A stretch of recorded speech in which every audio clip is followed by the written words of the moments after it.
Baik, selamat pagi teman-teman. Assalamualaikum warahmatullahi wabarakatuh. Oke, hari ini kita akan mempelajari mata kuliah viktimologi. Pada topik pembahasan yang pertama ini diawali dengan pengenalan terhadap mata kuliah viktimologi itu seperti apa sih? Gitu. Nah, sebelum kita mulai ke materi kuliah hari ini, kita ketahui dulu peraturan perkuliahan di selama kelas daring ini ya. Nggak jauh beda dengan semester lalu sebenarnya. Jadi untuk kehadiran kuliah minimal 75% yang merupakan syarat UAS, dan itu merupakan kebijakan dari fakultas. Dan yang kedua adalah toleransi keterlambatan 20 menit, itu saya anggap hadir. Kemudian lebih dari 20 menit, saya perbolehkan mengikuti perkuliahan namun tidak dianggap hadir. Nah, ini saya tawarkan ke teman-teman, jika teman-teman mau mengurangi waktunya, misalnya 15 menit atau 10 menit, silahkan, itu nanti akan menjadi kontrak perkuliahan kita, silahkan dibicarakan di WhatsApp grup nanti. Tapi kalau misalnya tidak ada pembicaraan terkait itu, maka saya anggap telah menyetujui toleransi keterlambatan 20 menit, karena maksimal yang saya berikan hanya bisa 20 menit. Kemudian yang ketiga, mengikuti perkuliahan dengan aktif melalui e-learning dan media lain yang disediakan oleh dosen. Jadi media lain selain e-learning Fest ini juga ada nanti YouTube dan juga Zoom. Oke, kita lanjut ke komponen penilaian. Nggak jauh beda juga dengan mata kuliah di semester sebelum-sebelumnya. Jadi tugas terstruktur individu 20%, ini nanti saya bagi menjadi 10% untuk analisis kasus di suatu film, dan 10%-nya lagi untuk analisis dan juga deskriptif dari suatu webinar. Seperti itu. Nah, nanti yang dinilai, aspek pertama yaitu adalah deskripsi dan juga analisisnya terhadap suatu kasus, kemudian yang kedua format penulisan, ketiga referensi wajibnya, dan yang keempat adalah parafrasenya. Terlambat mengumpulkan, udah otomatis dikurangi nilainya, tidak mengumpulkan sama sekali atau tidak mengerjakan atau bahkan plagiat, langsung saya nolkan. Kemudian yang kedua, tugas dan diskusi forum, itu ada 10%. Kemudian kuis lisan, ada 1 dan kuis lisan 2, masing-masing 10%, itu nanti melalui Zoom. UTS 20%, UAS juga 20%, bisa berupa pilihan ganda dan atau IC, seperti itu. Nah, sikap juga ada 4 aspek yang saya nilai, dengan persentase 10%, 4 aspek tersebut adalah aspek kejujuran, kedisiplinan, kesopanan, dan juga keaktifan. Oke, kita mulai mata kuliah hari ini untuk pengenalan terhadap viktimologi ya. Jadi apa sih viktimologi itu? Kalau kita lihat dari kata victim, dari bahasa Inggris ya, victim itu adalah korban. Tapi kalau kita melihat dari istilah di bahasa Latin, itu victima. Victima artinya juga korban. Nah, logos sendiri ilmu pengetahuan. Nah, jadi secara terminologi atau secara peristilahan, viktimologi ini adalah ilmu pengetahuan yang mempelajari korban. Nah, teman-teman nanti di sini belajar banyak banget gimana sih kedudukan korban dalam suatu sistem peradilan pidana, terus dalam perlindungan saksi dan juga korban. Ya kalau di sini spesifiknya ke korban ya, jadi dalam perlindungan korban itu diatur di undang-undang mana aja sih? Nah, apakah KUHP itu victim oriented atau offender oriented sih? KUHP yang berlaku dari tahun 80-an sampai saat ini, dia itu berorientasi pada korban atau berorientasi pada pelaku sih? Nah, kita nanti akan mempelajari itu. Selain itu juga ada bagaimana sih kedudukan korban, peranan korban dalam suatu kejahatan, hubungan korban dengan pelaku. Nah, kita akan belajar itu semua nanti.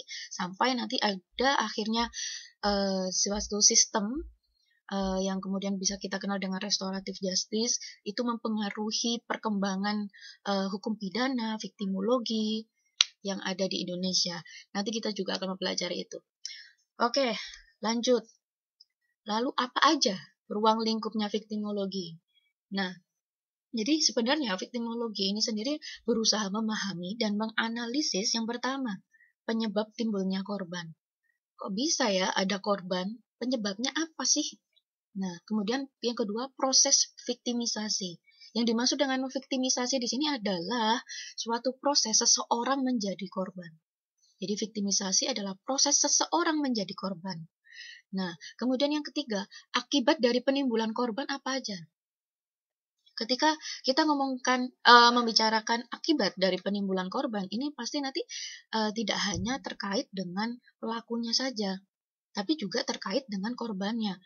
Kok bisa menimbulkan korban? Oh, oke, kita lihat dari pertama ya, penyebab timbulnya korban. Misalnya dalam kasus kekerasan dalam rumah tangga, kita bisa melihat penyebab timbulnya korban bagaimana sih? Misalnya si istri menjadi korban. Istri bisa menjadi korban, caranya gimana?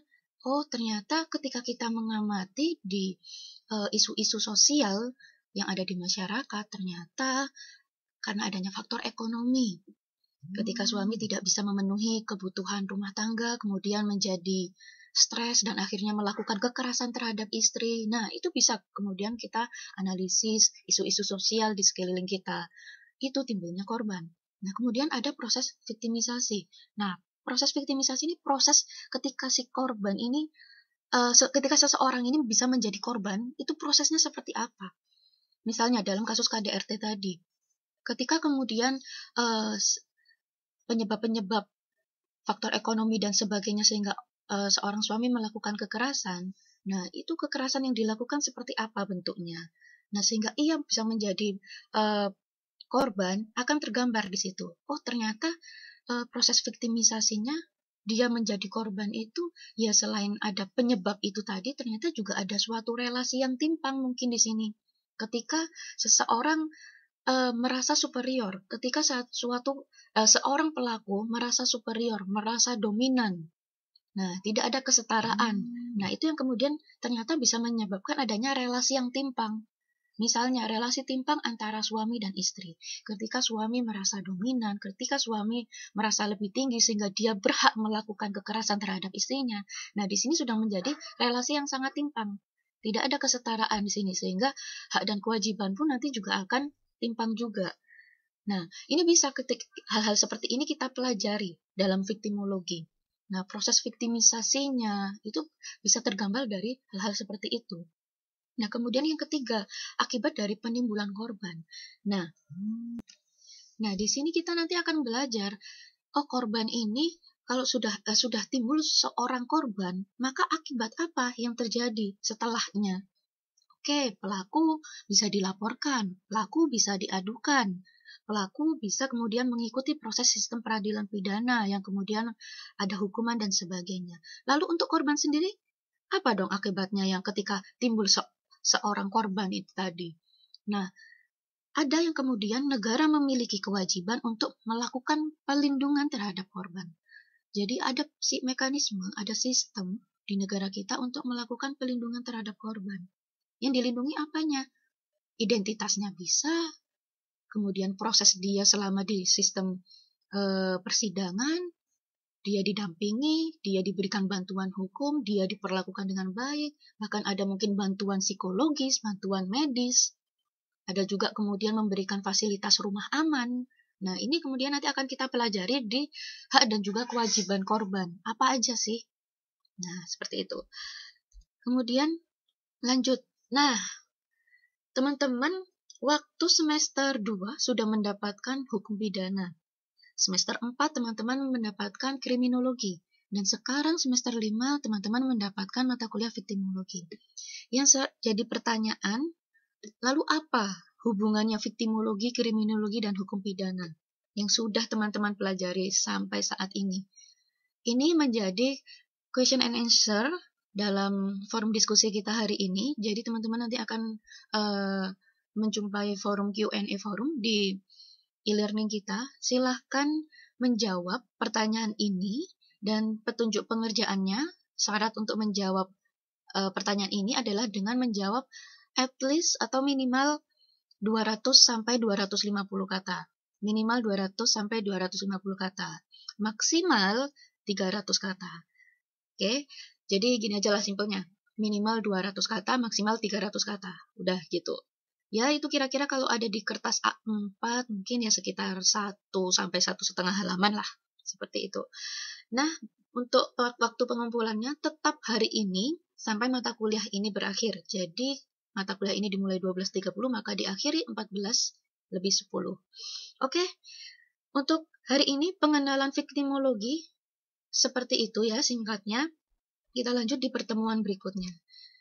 Dan materi hari ini saya ambil dari beberapa referensi. Yang pertama bukunya Pak Bambang Waluyo, kemudian Ibu C. Maya Indah, dan juga Bapak Siswanto Sunarso.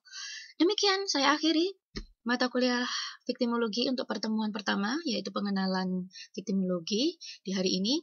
Terima kasih teman-teman atas atensinya. Semangat selalu untuk belajar dan sukses terus. Wassalamualaikum warahmatullahi wabarakatuh.